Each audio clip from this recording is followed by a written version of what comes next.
Hello friends, आज हम class 3 की ईवीएस की बुक स्टार्ट करेंगे। मैं क्लास 3 की ईवीएस की सीरीज़ स्टार्ट कर रही हूँ। हर दिन मैं हर अलग-अलग चैप्टर लेके आऊँगी ईवीएस की। तो चलिए स्टार्ट करते हैं। पहला चैप्टर है डाल डाल पर ताल ताल पर। तो चलिए स्टार्ट करते हैं। माँ, आज मुझे स्कूल भेज दो ना, 2 दिन से घर में बैठे-बैठे बोर हो गई हूँ। ऐसा किसने कहा? पूनम बोली माँ से। तो माँ ने जवाब दिया, तुम्हें अभी भी बुखार है, बाहर जाकर चारपाई पर लेट जाओ। तो माँ ने मना कर दिया और कहा कि नहीं, तुम्हें अभी भी बुखार है, नहीं जाना है कहीं, चारपाई पर जाकर लेट जाओ। और चारपाई पर लेटे-लेटे क्या हो गया? पूनम को नींद आ गई। अक्सर हमारे साथ भी होता है ना, बाहर बैठे-बैठे हम लोग भी सो जाते हैं। चारपाई मतलब क्या होता है? खटिया। खटिये पे बैठे-बैठे पूनम को नींद आ गई और वो सो गई। ठीक है? तो सोई, जब नींद आ गई तो अचानक उसके चेहरे पर कुछ गिर गया। तो वो हड़बड़ा कर उठ गई कि अरे क्या गिर गया मेरे चेहरे पर। जब उसने हाथ लगाया तो देखा कि अरे ये कुछ चिपचिपा सा है, गीला-गीला सा है। तो उसे वो लग गया कि अरे ये तो कबूतर या कौवे की शरारत है, या फिर कौवे की शरारत लगी उसे। ठीक है? अब यहाँ देखिए कुछ जानवरों के नाम दिए गए हैं, जैसे कि कबूतर है, कौवा है, गिलहरी है, बंदर है, तितली है, मैना है ना? अलग-अलग तोता है, अलग-अलग जानवरों के नाम दिए गए हैं। नेक्स्ट आता है, बच्चे अपने आसपास के लोगों और चीज़ों को देखकर समझकर बहुत कुछ सीखते हैं। इस अध्याय से भी कक्षा के बाहर की दुनिया का अवलोकन कराया जाए, कक्षा में बैठकर केवल पढ़ाया न जाए। इस चैप्टर का ये बोला गया है, इस चैप्टर का मेन मोटिव क्या है, मेन फोकस क्या है कि सिर्फ किताबी भाषा का ज्ञान ना कराया जाए बच्चों को सिर्फ घर में बैठकर पढ़ाया जाए या सिर्फ क्लास में बैठकर पढ़ाया जाए, ऐसा ही ना हो, बल्कि बाहर की दुनिया से भी उन्हें बताया जाए, उन्हें अवलोकन कराया जाए कि बाहर में भी अलग-अलग तरह के पशु, पक्षी, जीव, जंतु, अलग-अलग तरह के जानवर रहते हैं। बाहरी दुनिया से भी उनका परिचय कराया जाए। ये है इस चैप्टर का मोटिव। ठीक है, लक्ष्य। तो अब हमने पीछे पेज में देखा था कि कई तरह के जानवर थे पेड़ पर, तो उन्हीं जानवरों का नाम लिखना है। जैसे कि क्या क्या था, आपको याद है क्या? बंदर था, और क्या था? तितली थी, और कुछ जानवर थे, जैसे कौवा था, तोता था। तो वो सब आपको नाम लिखना है। अब क्या हुआ, जब जब पूनम के चेहरे पर वो बीट गिर गया था, तो जमीन से पूनम ने एक पत्ता उठाया और बीट को पोंछ लिया। गाल अभी भी चिपचिपा था। उसने सोचा सामने तालाब में धो आती हूँ। तो क्योंकि उसके चेहरे पर बीट गिरा हुआ था, तो उसने पोंछ तो लिया पत्ते से, मगर अभी भी उसे लग रहा था कि गाल उसका चिपचिपा है। तो वो चली गई तालाब में धोने के लिए।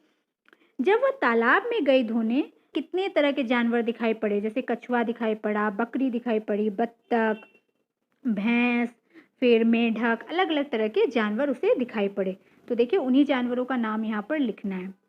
नेक्स्ट आता है, किताब में जानवर शब्द का इस्तेमाल सभी तरह के जानवरों, कीड़े, पक्षी, स्तनधारी आदि के लिए किया गया है। इस उम्र में बच्चे कीड़े मकोड़े या सांप और छिपकली का अधिक बारीकी से वर्गीकरण नहीं कर सकते, क्योंकि 3 क्लास के बच्चे काफ़ी छोटे होते हैं। तो वो अलग अलग तरह के, जैसे स्थल में रहने वाले अलग, जल में रहने वाले अलग, वायु में रहने वाले अलग, इस तरह के वो अलग अलग जानवर को क्लासिफिकेशन नहीं कर सकते, वर्गीकरण नहीं कर सकते, अलग अलग छांट नहीं सकते। तो जानवर शब्द जब हम लोग उनके लिए यूज़ करते हैं, तो उनमें वो सभी तरह के जानवरों को ले आते हैं, चाहे वो जल में रहने वाले, पक्षियों को भी वो जानवर कहते हैं, जल में रहने वालों को भी वो जानवर कहते हैं, और स्थल में रहने वालों को भी वो जानवर ही कहते हैं। तो सब तरह के जीव जंतु उनके लिए जानवर है, चाहे वो कोई भी छोटे जीव जंतु हो, चाहे बड़े जीव जंतु हो। अब आगे दिया है, आप भी पता करें कि बच्चे जानवर शब्द से क्या समझते हैं। तो कहा गया है कि हाँ, पता करना चाहिए कि बच्चों के लिए एक्चुअली जानवर शब्द का क्या मीनिंग है, और बच्चों को विभिन्न प्रकार की और जानकारी इकट्ठा करने के लिए प्रेरित करें, और बच्चों से पूछें, जानें कि वो जानवरों के बारे में और क्या-क्या जानते हैं।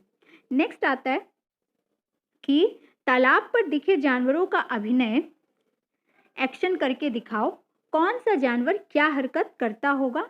जानवरों की अलग-अलग आवाज़ें भी निकालो। और अक्सर हम क्या करते हैं छोटे बच्चों के साथ कि अलग-अलग आवाज़ें निकाल कर दिखाते हैं कि देखो कुत्ता ऐसा आवाज़ निकालता है, गाय ऐसे आवाज़ निकालती है। और हमारी किताबों में भी होता है कि अलग-अलग तरह के जानवरों की आवाज़ दिए हुए रहते हैं, बकरी की आवाज़, कुत्ता की आवाज़, गाय की आवाज़, तो उन यही बोला जा रहा है कि अलग-अलग तरह के जानवर कौन-कौन सी आवाज़ें निकालते हैं, उन्हें बताओ। अब आता है कि जानवरों के चलने का ढंग अलग-अलग होता है। कुछ चलते हैं, कुछ रेंगते हैं, कुछ उड़ते हैं, तो कुछ तैरते हैं। इसके लिए कुछ पैरों की मदद लेते हैं, तो कुछ पंखों की। अब अलग-अलग तरह के जानवर जो होते हैं, वो चलने के लिए या उड़ने के लिए अलग-अलग तरह के जानवर होते हैं, तो वो कुछ चलते हैं, तो कुछ तैरते हैं, तो कुछ उड़ते हैं, तो कुछ ज़मीन पर रेंगते हैं और इस कुछ पैरों की मदद से चलते हैं, तो कुछ पंखों की। अब जैसे कि गाय है, वो पैरों की मदद से चलती है और पक्षी जो है, चिड़िया जो है, वो पंखों की मदद से चलते हैं, तो कुछ पूँछ का सहारा भी लेते हैं और जैसे साँप है, वो रेंगते हैं।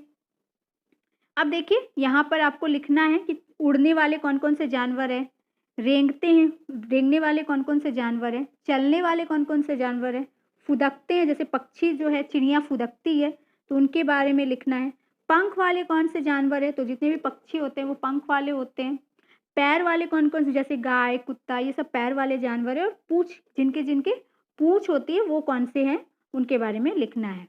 चलिए आगे पढ़ते हैं। जानवर अलग-अलग जगह रहते हैं, कुछ पेड़ पर रहते हैं, तो कुछ पानी में, कुछ ज़मीन पर रहते हैं, तो कुछ उसके नीचे।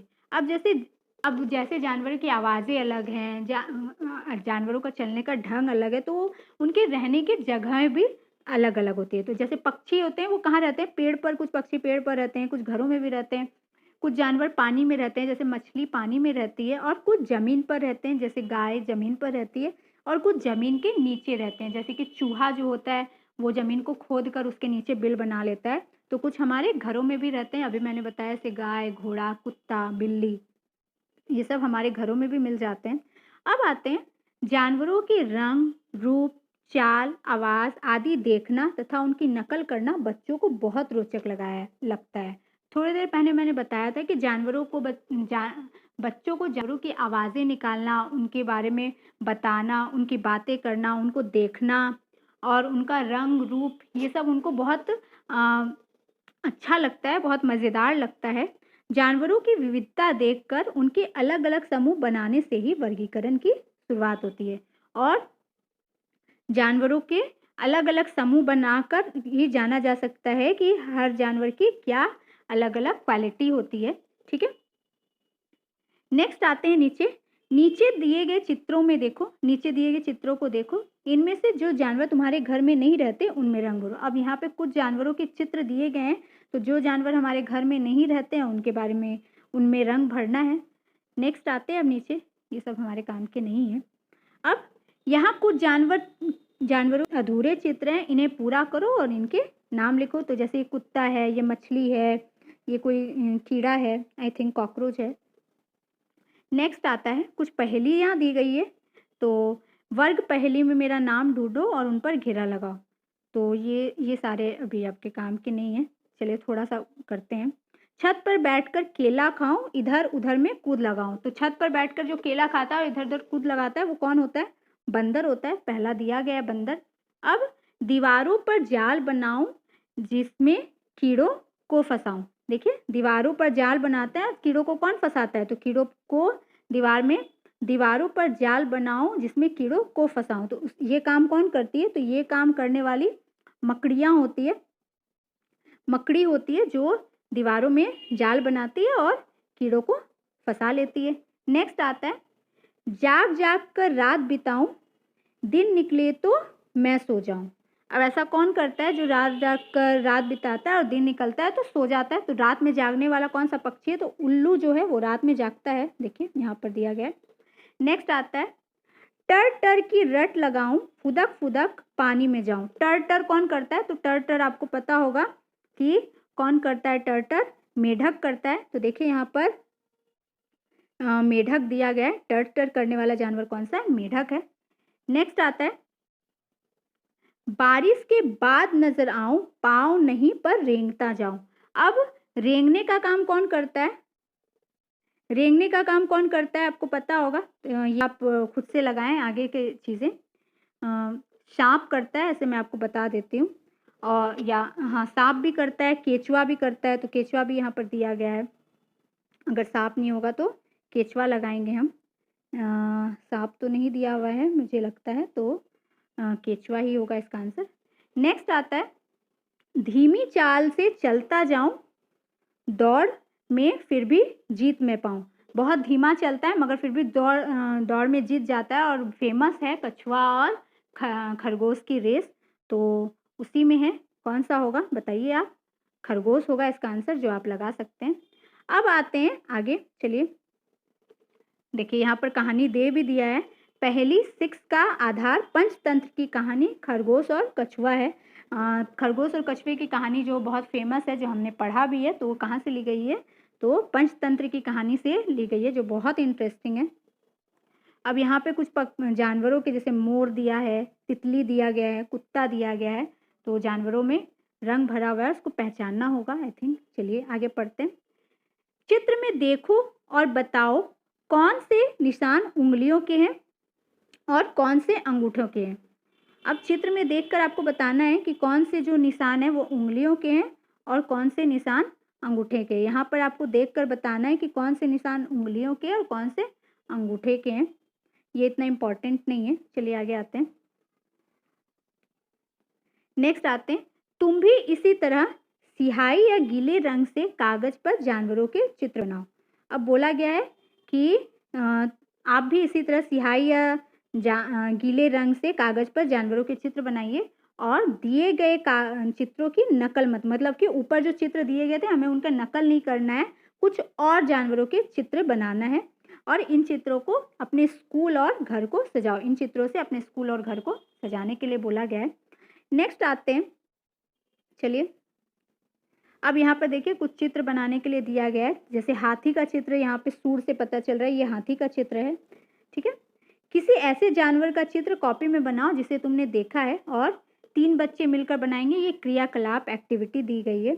तो कैसे बनाना है ये दिया गया है कि एक कागज को 3 हिस्सों में मोड़ लो, मतलब एक कागज लीजिए और उसे 3 हिस्सों में मोड़ लीजिए।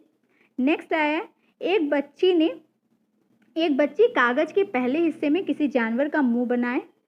एक हिस्से में क्या बनाना है? कागज में जानवर। जैसे देखिए इसने एक कागज लिया, उसे 3 हिस्सों में बांट लिया और पहले हिस्से में क्या बनाया? इसने हाथी का मुंह बनाया।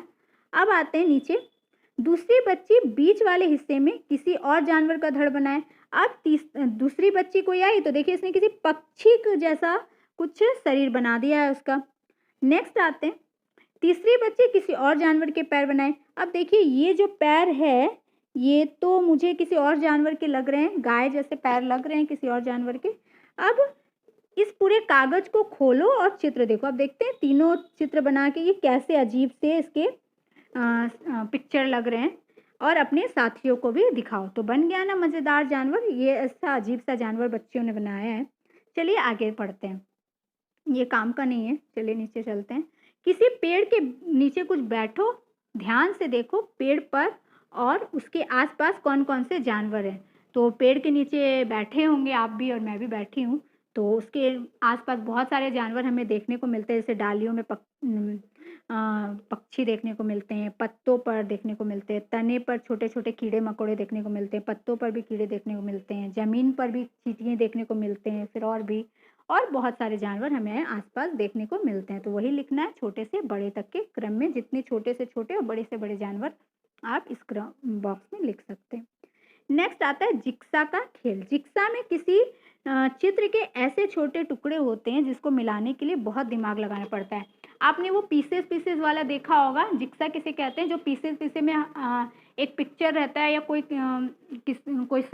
किसी चीज़ का पिक्चर वगैरह रहता है, उसे बहुत सारे पार्ट्स में डिवाइड कर दिया जाता है, बांट दिया जाता है और फिर क्या करना होता है, वो सारों को जोड़कर, सारे पार्ट्स को जोड़कर एक जिस चीज़ का वो पिक्चर है वो पूरा कंप्लीट करना होता है, बनाना होता है। बचपन में बहुत खेला होगा आपने भी, तो उसे ही जिक्सो का खेल कहते हैं।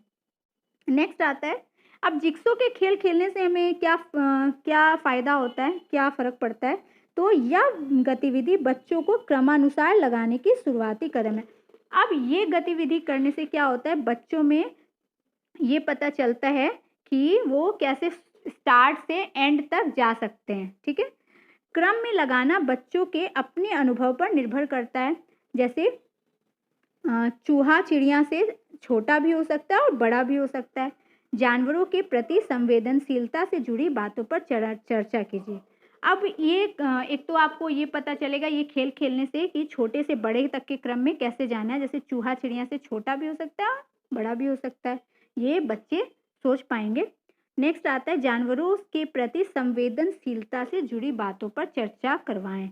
अब जानवरों संवेदनशीलता मतलब क्या कि जानवरों को कष्ट नहीं पहुंचाना चाहिए, उनको तंग नहीं करना चाहिए, वो भी बहुत तंग होते हैं, बहुत सारे बच्चे होते हैं या बड़े भी होते हैं जो जानवरों को बहुत परेशान करते हैं, बहुत तंग करते हैं, उन्हें छेड़ते हैं, उन्हें मारते हैं, तो ऐसा हमें नहीं करना चाहिए। इन बातों से बच्चों को अवगत कराना चाहिए, उन्हें बताना चाहिए। नेक्स्ट आता है, देखिए अब जैसे ये जिक्सॉ का पजल यहाँ पर नीचे दिया गया है। अब तुम भी किसी जानवर के चित्र से एक जिक्सॉ बनाओ, चित्र को गत्ते पर चिपकाओ, गत्ते को जानवर के आकार में काटो। अब इस गत्ते को आड़े तिरछे टुकड़ों में काटो, टुकड़े अलग अलग करके अपने दोस्तों को जोड़ने को कहो, जोड़कर देखने को कहो, उनसे जानवर का नाम भी पूछो। ठीक है, देखिए ये दिया गया है, ये एक पिक्चर है, ये आप घर में भी कर सकते हैं कि मान लीजिए कोई आप पिक्चर लिए, जैसे ये पिक्चर लिया गया है, मोर का पिक्चर है और इसे क्या कर दिया गया, इसके पार्ट्स को अलग अलग भाग में काट दिया गया है, डिवाइड कर दिया गया है और इसके पार्ट्स को फिर आपस में क्या करना है, जोड़ना है, दिमाग लगाया कि कौन सा पार्ट्स कहाँ जाएगा। ठीक है, तो यही है जिक्सो का पजल। जिक्सो, अब जिक्सो भी ऐसा बनाया जाना चाहिए जो तुरंत ना बन जाए, ऐसा नहीं है कि तुरंत बच्चे उसे सॉल्व कर लें।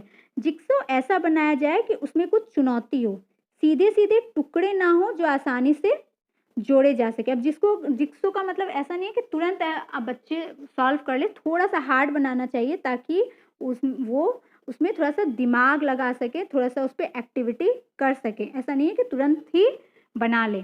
तो ये था चैप्टर 1 ईवीएस का।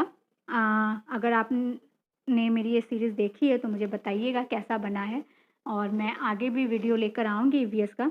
तो थैंक यू सो मच।